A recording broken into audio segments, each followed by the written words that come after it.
नमस्कार, उत्तराखंड का एक खास बुलेटिन देख रहे हैं आप और मैं हूं आपके साथ शिपवन शर्मा। तो चलिए शुरुआत करेंगे बुलेटिन की। 2 दिवसीय रुद्रप्रयाग जिले के भ्रमण पर पहुंचे मुख्यमंत्री पुष्कर सिंह धामी पर्यटक गांव सारी पहुंचे।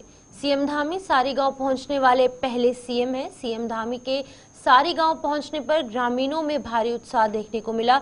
ग्रामीणों को उम्मीद है कि सीएम के सारी गांव पहुंचने से इस गांव के साथ ही पर्यटक स्थल देवरिया ताल और साथ ही साथ तुंगनाथ घाटी को सौगात मिलेगी। मुख्यमंत्री पुष्कर सिंह धामी ने जनपद रुद्रप्रयाग के सारी गांव में ग्रामवासियों और स्थानीय निवासियों द्वारा आयोजित विभिन्न कार्यक्रमों में प्रतिभाग किया। ग्रामवासियों और स्थानीय निवासियों से मुलाकात के दौरान मुख्यमंत्री ने क्षेत्र के विकास से संबंधित विभिन्न जनकल्याणकारी योजनाओं का फीडबैक लिया। मुख्यमंत्री ने सारी गांव के विभिन्न विभागों द्वारा लगाए गए स्टॉलों का यहां पर अवलोकन किया। साथ ही साथ इस दौरान सीएम धामी ने महिलाओं संग जो एक डांस है, जो वहाँ का पारंपरिक नृत्य है, वो भी किया। मुख्यमंत्री ने सारी ग्रामवासियों के साथ रात्रि भोजन किया। उन्होंने इस अवसर पर महिला मंगल दल के लिए 1 लाख रुपए की घोषणा भी की।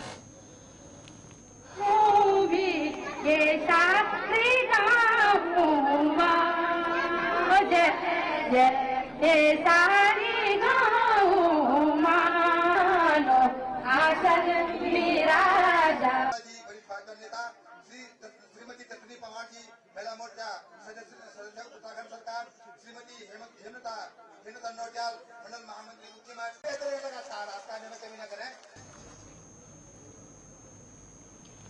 मुख्यमंत्री पुष्कर सिंह धामी ने होमगार्ड्स और नागरिक सुरक्षा स्थापना दिवस पर रैतिक परेड की सलामी ली। सीएम धामी ने इस दौरान कई घोषणाएं की, जैसे पुलिस कर्मियों और एसडीआरएफ के तर्ज पर 9000 से अधिक फीट की ऊंचाई पर सेवा देने पर होमगार्ड जवानों को 200 रुपए प्रतिदिन प्रोत्साहन राशि दी गई। इसके साथ ही प्रशिक्षण पूर्ण होने के बाद एसडीआरएफ के साथ काम करने वाले होमगार्ड जवान को प्रतिदिन 100 रुपए प्रोत्साहन राशि दी जाएगी। साथ ही 3 वर्ष में दिए जाने वाले वर्दी भत्ते के अंदर प्रतिवर्ष और साथ ही साथ 60 साल पूर्ण करने वाले होमगार्ड कल्याण कोर से दी जाने वाली राशि 50,000 रुपए दी जाएगी। इस मौके पर सीएम धामी ने कहा कि महिला होमगार्ड की ये परेड राज्य की महिला सशक्तिकरण का बड़ा उदाहरण है। होमगार्ड के जवान चुनौतीपूर्ण परिस्थितियों में अपनी महत्वपूर्ण भूमिका निभाते हैं। जहां पर कमी रहती है वहां होमगार्ड के जवान तत्काल मोर्चा संभालने का काम करते हैं। सीएम धामी ने कहा कि होमगार्ड्स के लिए सेना के जवान के तर्ज पर सीएसडी कैंटीन की सुविधा प्रारंभ की है। इस अवसर पर डीजीपी उत्तराखंड दीपक सेठ भी मौजूद हैं। अधिकारियों को सबको मैं बहुत बधाई देता हूं, उनके पारिवारिक जनों को भी बहुत शुभकामनाएं। और हम सब लोग चूँकि जानते हैं कि हमारे होमगार्ड्स के जवान हर परिस्थिति में और जहां भी हमको उनकी ज़रूरत होती है वहाँ पर अपने कर्तव्य का भली भांति निर्वहन करते हैं। और सच बताऊं तो जहाँ कम होते हैं वहाँ हम होते हैं वाली उनकी जो एक काम करने की प्रवृत्ति है, कार्य व्यवहार है, कार्य संस्कार है, निश्चित रूप से वो हमारे लिए बहुत महत्वपूर्ण है। हमारी 4 धाम यात्रा हो, कांवड़ यात्रा हो, कुंभ यात्रा हो, धार्मिक आयोजन हो या विशिष्ट महानुभावों के यहाँ के प्रवास हों या यातायात व्यवस्था बनानी हो, सभी में हमारे होमगार्ड्स के जवान अपने कर्तव्य का निर्वहन करते हैं, राज्य की व्यवस्था को संचालन में अपनी भूमिका का निर्वाह करते हैं। हम उनके हर प्रकार से उन्नयन के लिए और जिस प्रकार से अभी जो हमारे बर्फीले स्थानों पर एसडीआरएफ के जवानों को जो भत्ता दिया जाता है, हमने कहा है उसी प्रकार की व्यवस्था उनके लिए भी करेंगे। आगे चलकर ये जवान हमारे लिए और अच्छा काम करें, उसके लिए जो भी राज्य सरकार की तरफ से हमारे को डीजी होमगार्ड्स के द्वारा भी कुछ बातें कही गई हैं, हम उन सभी पर अमल करेंगे और कोशिश करेंगे कि अधिकाधिक उनका प्रोत्साहन हो। देखिए, होमगार्ड जो है बेसिकली समाज के लिए है, जैसे पुलिस भी समाज के लिए है। पुलिस जहां कमी पड़ती है वहां होमगार्ड भी पहुंच जाती है। होमगार्ड जो है आपका लॉ एंड ऑर्डर, यातायात, इन चीज़ों में मुख्य ड्यूटी करती है। और आजकल कावड़ मेला भी हो गया, निर्वाचन ड्यूटी हो गया, इन सभी जगहों में होमगार्ड की ड्यूटी लगाई जाती है, क्योंकि पुलिस हर जगह उनके नंबर नहीं होती। तो पुलिस के साथ साथ आपका होमगार्ड का भी ड्यूटी लगभग बराबर लगभग करती है। प्रधानमंत्री नरेंद्र मोदी के नेतृत्व में केंद्रीय कैबिनेट ने शिक्षा और क्षेत्र में ऐतिहासिक कदम उठाते हुए देश भर में 85 नए केंद्रीय विद्यालयों की स्थापना को मंजूरी प्रदान की। इस निर्णय के अंतर्गत उत्तराखंड में भी 4 नए केंद्रीय विद्यालय खोले जाएंगे। ये निर्णय न केवल राज्य बल्कि पूरे देश में शिक्षा के नए आयाम स्थापित करेगा। वहीं उत्तराखंड जैसे पर्वतीय राज्यों में इस पहल का विशेष महत्व है। 4 नए केंद्रीय विद्यालयों के खुलने से दूर दराज के इलाकों में रहने वाले छात्रों को भी आधुनिक और सुलभ शिक्षा प्राप्त करने का मौका मिलेगा। वहीं पर मुख्यमंत्री पुष्कर सिंह धामी ने इस ऐतिहासिक निर्णय के लिए प्रधानमंत्री नरेंद्र मोदी और केंद्रीय शिक्षा मंत्री का आभार व्यक्त किया। उन्होंने कहा कि प्रधानमंत्री के नेतृत्व में उत्तराखंड को लगातार विकास के नए अवसर मिल रहे हैं। 4 नए केंद्रीय विद्यालयों की स्वीकृति से राज्य के छात्रों को बेहतर शिक्षा के अवसर प्रदान होंगे।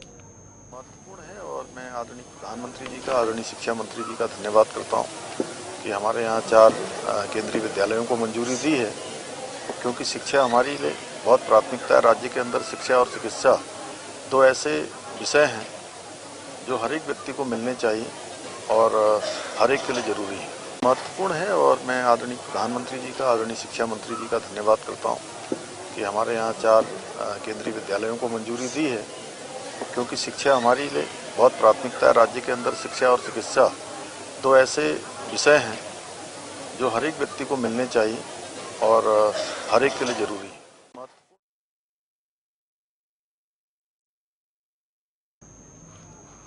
उत्तराखंड की राजधानी देहरादून में 12 दिसंबर से 15 दिसंबर तक वर्ल्ड आयुर्वेदिक सम्मेलन परेड ग्राउंड में होने जा रहा है। 10वें वर्ल्ड आयुर्वेदिक कांग्रेस और आरोग्य एक्सपो के लिए यहां पर लगभग 54 देश से करीब 6000 से अधिक डेलीगेट्स शामिल हो रहे हैं। वर्ल्ड आयुर्वेद सम्मेलन की खास बात ये रहने वाली है कि आम जनता को आयुर्वेद पद्धति की निःशुल्क स्वास्थ्य प्रशिक्षण की सुविधा दी जाएगी। उत्तराखंड में पहली बार ये सम्मेलन होने जा रहा है और ऐसे में उत्तराखंड सरकार वर्ल्ड आयुर्वेद फाउंडेशन के साथ मिलकर इस सम्मेलन को आयोजित कर रहा है। इसके साथ ही मुख्यमंत्री के स्तर पर प्रधानमंत्री नरेंद्र मोदी को भी आमंत्रित किया गया। वहीं सीएम धामी का कहना है कि हमारा प्रदेश योग और आयुष की धरती है और इस प्रकार के सम्मेलन से मील का पत्थर साबित होगा। देखिए, हमारा प्रदेश योग और आयुष की धरती है और यहाँ पर इस प्रकार का सम्मेलन निश्चित रूप से राज्य के साथ साथ पूरे आयुष पर विश्वास करने वाले, आयुष को हम लोगों ने देखा है कि कोरोना महामारी के समय में किस प्रकार से वो हम सब लोगों के लिए कारगर साबित हुआ है। एक मील का पत्थर यहाँ का ये सम्मेलन होगा, जिसके रूप से एक बड़ा मंथन यहाँ पर होगा। उस मंथन से जो अमृत निकलेगा वो सभी के लिए एक अमृत का काम करेगा। उत्तराखंड में एंट्री करने वाली कारों को ग्रीन सेस देना होगा। बता दें कि हिमाचल प्रदेश के बाद अब उत्तराखंड में भी भारी वाहनों के प्रवेश शुल्क के रूप में ग्रीन सेस चुकाना होगा। इससे न सिर्फ राज्य की आमदनी होगी बल्कि इस पैसे का एक हिस्सा पर्यावरण संरक्षण के लिए भी खर्च किया जाएगा। सेस की राशि सीधे कार मालिकों के फास्टैग वॉलेट से काट ली जाएगी।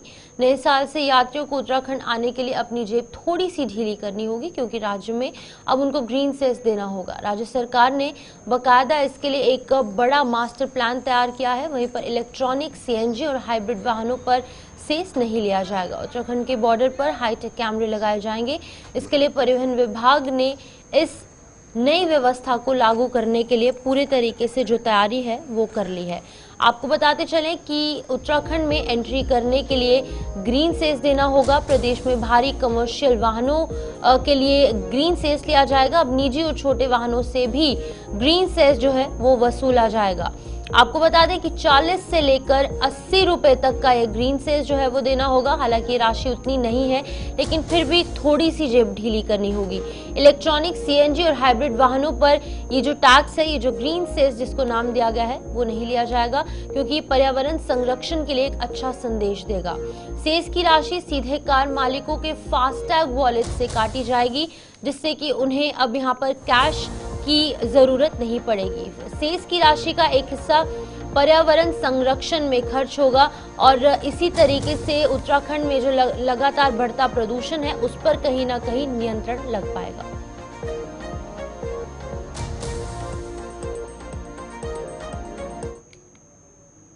उत्तराखंड प्रदेश सरकार द्वारा निर्णय लिया गया है कि जो दूसरे प्रदेश से पंजीकृत वाहन उत्तराखंड की सीमा में प्रवेश करेंगे उनसे शुल्क वसूल किया जाएगा। इसके लिए पूर्व में परिवहन निगम को कार्यदायी संस्था के तौर पे चिन्हित करने की खबर आई थी, परंतु परिवहन विभाग को इसके लिए अधिकृत किया गया है और इसके लिए निजी ऑपरेटरों से टेंडर भी आमंत्रित कर लिए गए हैं। उत्तराखंड प्रदेश के विकास के लिए निर्णय उचित है और इससे प्रदेश को राजस्व वृद्धि के रूप में विकास कार्य करने में मदद मिलेगी। उत्तराखंड पर्यावरण के दृष्टिगत महत्वपूर्ण राज्य है और काफी संवेदनशील भी है। इसी को ध्यान में रखते हुए उत्तराखंड में जो बाहर से एंट्री करने वाले जितने भी प्राइवेट वाहन होंगे उनके ऊपर उत्तराखंड सरकार द्वारा ग्रीन सेस लगाया जा रहा है। लगभग सालाना 1 करोड़ से ऊपर 1 करोड़ के ऊपर यहाँ वाहन आते रहते हैं। यहाँ पे जो प्राइवेट वाहन है इसमें मुख्य रूप से जो ईवी वाहन है और हाइब्रिड वाहन है या सीएनजी पर चलने वाहन है उनके ऊपर ग्रीन सेस नहीं लिया जाएगा। साथ ही में ये अपेक्षा की जा रही है कि इससे वातावरण जो एयर क्वालिटी है उसमें व्हीकुलर पोल्यूशन कम होने की संभावना भी है और इससे जो भी राजस्व आएगा उसको भी पर्यावरण संरक्षण के लिए उसका उपयोग किया जाएगा। तो यहाँ वक्त एक छोटे से ब्रेक का है, जल्द वापस लौटेंगे, अब बने रहिए हमारे साथ।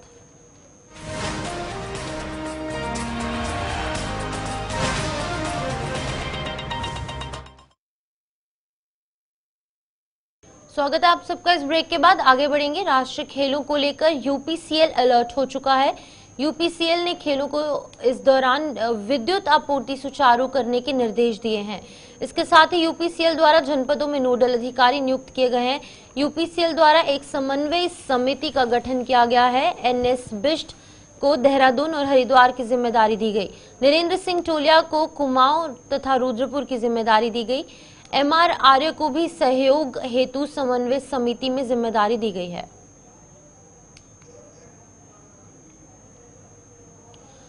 वहीं दिसंबर का पहला सप्ताह बीत चुका है, लेकिन उत्तराखंड के पहाड़ी क्षेत्रों में कम बर्फबारी और बारिश देखने को मिल रही है, जिसकी वजह से संकट उत्पन्न हो चुका है। ये उत्पन्न संकट जो है वो केवल खेती करने वाले काश्तकारों का ही नहीं बल्कि पूरे राज्य और पर्यावरण का मुद्दा है। पर्यावरणविद शंभू प्रसाद नौटियाल का कहना है कि यह जलवायु परिवर्तन का स्पष्ट संकेत है जिसे नजरअंदाज नहीं किया जा सकता। हालांकि पश्चिम विक्षोभ यानी कि वेस्टर्न डिस्टर्बेंस के कमजोर प्रभाव से जलवायु परिवर्तन का असर देखने को मिल रहा है और इस असर से मौसम का पैटर्न बदल रहा है। पहाड़ी क्षेत्रों में सर्दियों की कम बारिश और बर्फबारी जलवायु परिवर्तन के कारण प्रभावित हो रही है। इस बदलाव का नतीजा यह है कि बारिश और बर्फबारी की कमी से न केवल खेती किसानी प्रभावित हो रही है बल्कि जो ग्लेशियर्स हैं उन पर भी इसका नकारात्मक प्रभाव हो रहा है। हिमालयी ग्लेशियरों को पर्याप्त बर्फबारी नहीं मिलने से वो तेजी से पिघल रहे हैं। इससे नदियां और जल स्रोतों का जल स्तर घट रहा है जिससे कि पेयजल के लिए संकट खड़ा हो सकता है। समाधान की अगर बात करेंगे तो इसके लिए दीर्घकालिक उपायों की जो यहाँ पर आवश्यकता है। जल संरक्षण के लिए पारंपरिक जल स्रोतों का पुनर्जीवन जरूरी है। किसानों को सूखा प्रतिरोधी फसलों की जानकारी दी जानी चाहिए। इसके साथ ही वनों का संरक्षण और नए वृक्षारोपण के जरिए पर्यावरण संतुलन बनाए रखने की दिशा में प्रयास किए जाने चाहिए। जलवायु परिवर्तन के प्रति हमारी जागरूकता और कार्रवाई से कुछ हद तक इस संकट का समाधान हो सकता है। आज दिसंबर माह का पहला सप्ताह पूरा समाप्त हो चुका है और हम देख रहे हैं कि हमारे जो उत्तराखंड के जो पहाड़ी क्षेत्र हैं जहाँ पर अत्यधिक बर्फबारी होती थी, बारिश होती थी इस टाइम पे, वो बहुत कम है इस बार देखने को मिल रही है क्योंकि बर्फबारी हो नहीं रही है और उसका जो सीधा असर है वो सिर्फ काश्तकारों यानी खेती बाड़ी करने वालों तक ही सीमित नहीं है बल्कि हमारा एक राज्य का एक मुद्दा बन गया है।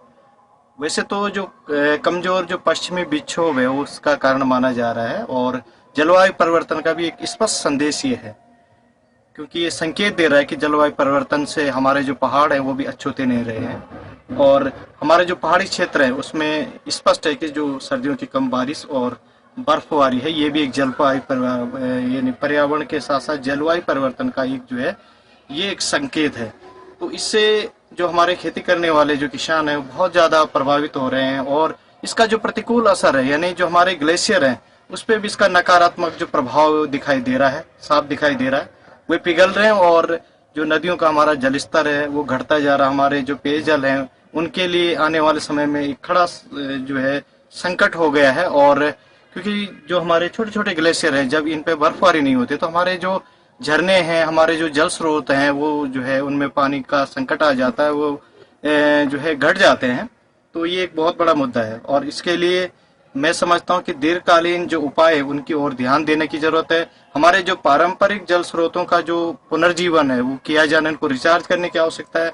और साथ ही जो किसान है हमारे, उनको ऐसी फसलें जो सूखा प्रतिरोधी फसल है उसके बारे में उनको जानकारी दी जानी चाहिए। साथ ही वन संरक्षण है, वृक्षारोपण के साथ साथ जो पर्यावरण संतुलन को बनाने की आवश्यकता के साथ साथ जो जलवायु परिवर्तन के लिए एक जागरूकता की आवश्यकता है वो दी जानी चाहिए। क्योंकि जलवायु परिवर्तन की वजह से अचानक से जो है कई बार जो है बहुत तेज बारिश आ जाती है और ऐसे पहाड़ों में जो है जो आप देखते होंगे क्लाउड ब्रस्ट और अन्य जो घटनाएं होती हैं, इनके प्रति भी हमें बहुत सचेत रहने की आवश्यकता है।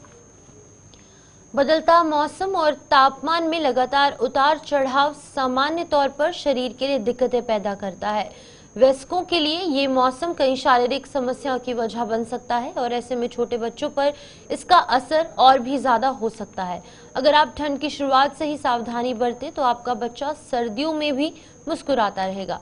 ठंडी और रूखी हवा रात में और सुबह अचानक तापमान का गिरना, दिन की तीखी धूप और अचानक हो जाने वाली बारिश, मौसम में इस बदलाव का असर सभी पर होता है, लेकिन इससे छोटे बच्चे सबसे अधिक प्रभावित होते हैं। डॉक्टर अशोक कुमार, सह प्रोफेसर के अनुसार ठंड के मौसम में बच्चों को केवल सर्दी जुकाम ही परेशान नहीं करता, बल्कि बुखार, उल्टी, दस्त, स्किन इन्फेक्शन या फिर रैशेस और पेट दर्द, dry cough, dehydration, pneumonia, viral infection आदि भी उन्हें हो सकता है।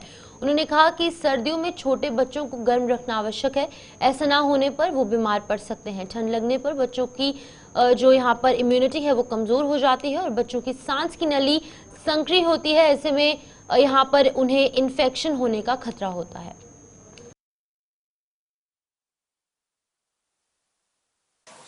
सबसे ज़्यादा इसमें जो बदलते मौसम में सबसे ज़्यादा जो दिक्कत आती है बच्चों में वो है सांस की बीमारी। और छोटे बच्चों में इसमें क्या होता है कि फेफड़े में जकड़न वगैरह आ जाती है, जिसमें आगे चल के जो अगर उनके माँ बाप या उनके माता पिता जो भी हैं, अगर उनमें अस्थमा या सांस की दिक्कत है तो ऐसे बच्चे को बहुत ही ज़्यादा रिकरेंट एपिसोड होने का चांस रहता है।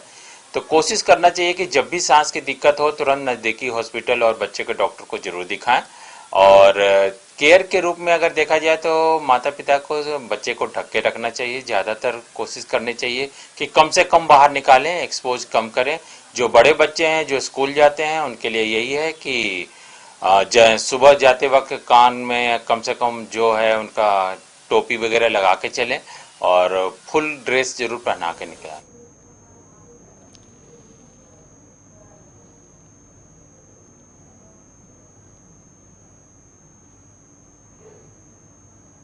तो चलिए अब सीधे रुद्रप्रयाग की तस्वीरें दिखाते हैं, जहां पर मुख्यमंत्री पुष्कर सिंह धामी जो है वो मंदिर में पहुंचे हैं। पूजा अर्चना की तस्वीरें आपके सामने हैं, देखिए किस तरीके से वो पूजा अर्चना कर रहे हैं।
शेखरं चन्द्रबिम्बं तं तं तं तं तं तं तं दीर्घकायं विघ्नतमुखं हृदरोमं तदालम्